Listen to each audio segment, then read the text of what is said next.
Jeff, has two very small sample sizes this year, but he's, I think, 4 for 16.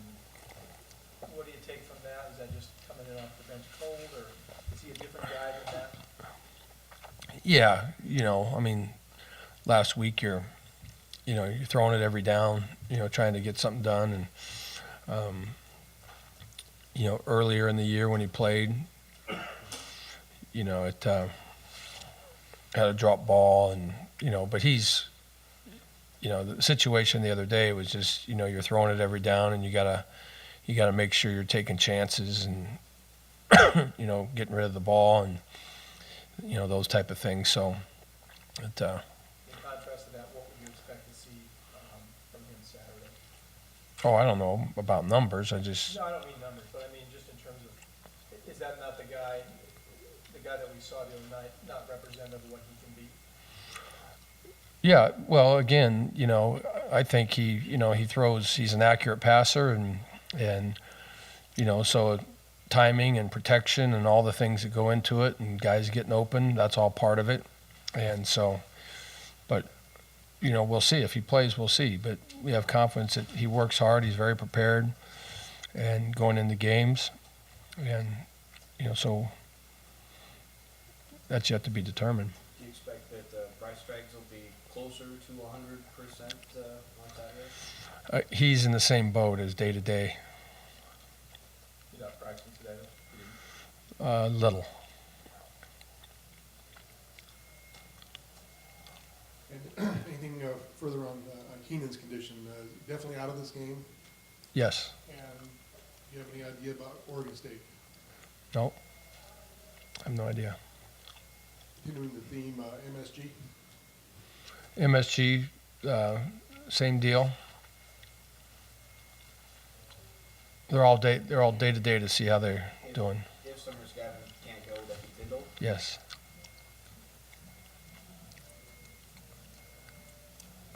What do you want to see out of Bridgeford this week, just to get comfortable with him? What does he need to get achieved in practice to be ready for a game? Just a good understanding of what we're doing and making good decisions, and as he always does. I don't think he's there's not gonna be anything different this week in practice than the way he practices every week. Other than the fact that it's the ones. Yeah, but I mean he throws the ball with those guys a lot as well. So it's not so much about that. It's just that he handles the situations, run the offense, do the things that we're asking him to do, make good decisions, protect the football, make plays. How has Oregon been able to go from, they've been a good team for many years, and now the last few years it's been elite, national championships. What have they done to go that next level? Are there lessons you can take from what they've done to? Well, I think, first and foremost, their team speed has really improved. They've always been fairly fast. I remember when I was there, we had decent speed, but it seems like they have, speed all around the board now, in every position. And so I think their team speed really stands out. The running backs and their style of offense is, really, really efficient and borderline prolific the way they're running it right now, and with the guys, and their quarterback is, not only is he big and throws the ball well, but he's extremely fast. But their running backs have been some of the best in the country, and so and then they play great defense. Their offense, I've said this before, their offense gets a lot of attention, and deservedly so, but their defense is excellent. The team speed there that they have, and it's an all-around really good team, really good football team.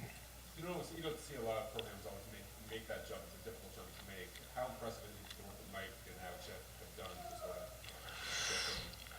Well, it's been good for a long time.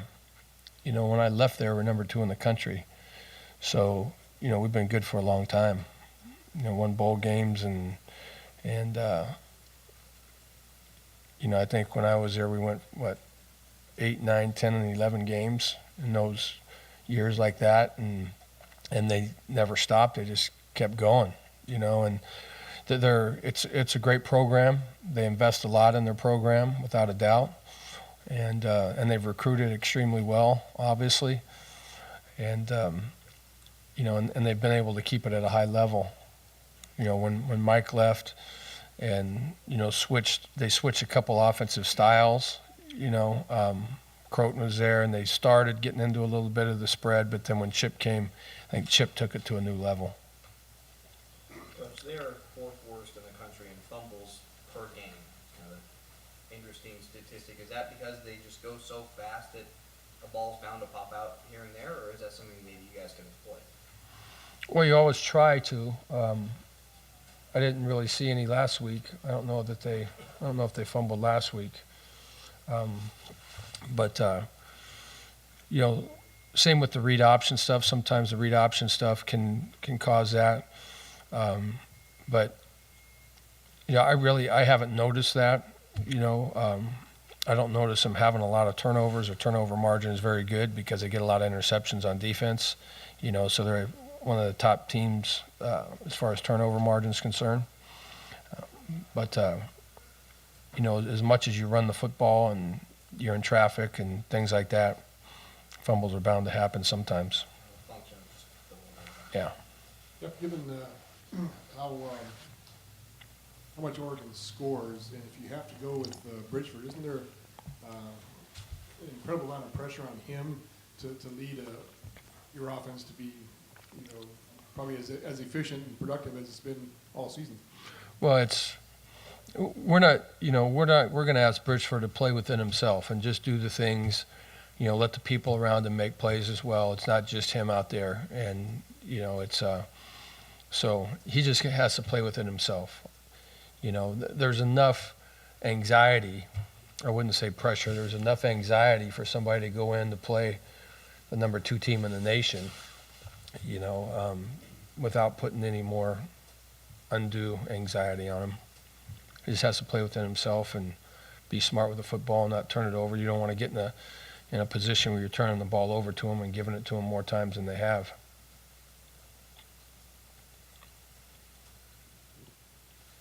Is DeAndre Coleman going to be able to play for you? How's he doing? He was in and out, I think, a little bit on Friday night.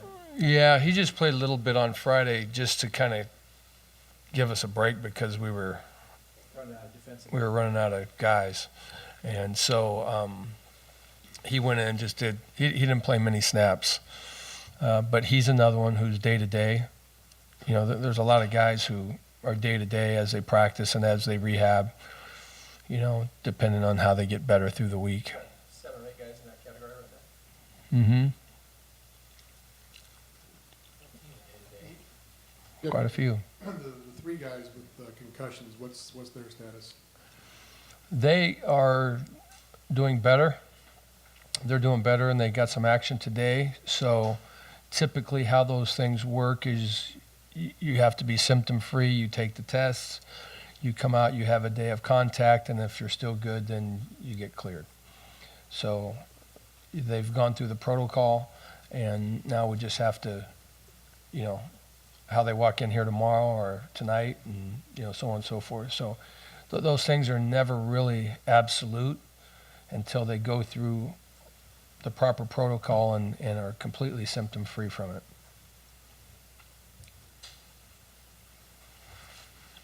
What was SC able to do to score so many points and gain so many yards against what you obviously described as, up till then, it being a really efficient defense?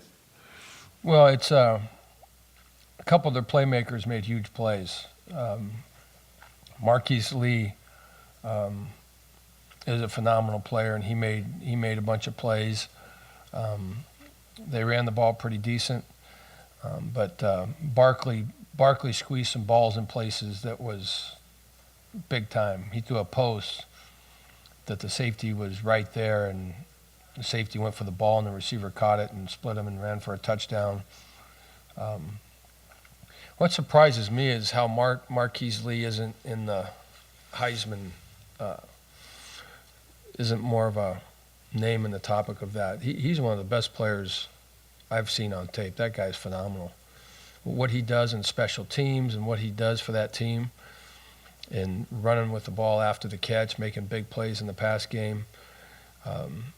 You know, their big-time playmakers made a lot of huge plays. The receivers and their quarterback were extremely good.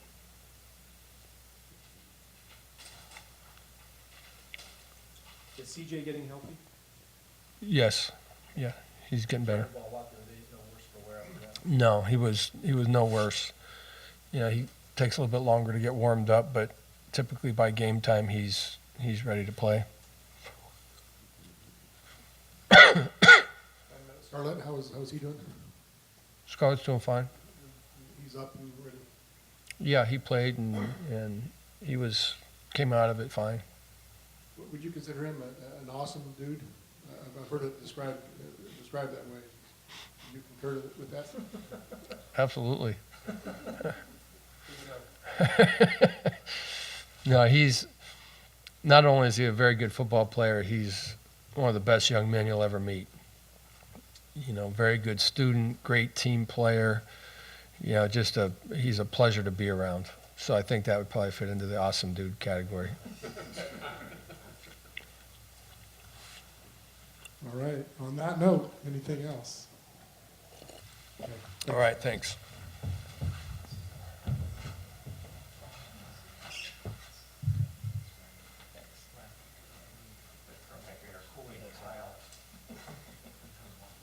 Team sponsor. That's right. Take care of our guys. Both of you guys are about 20 years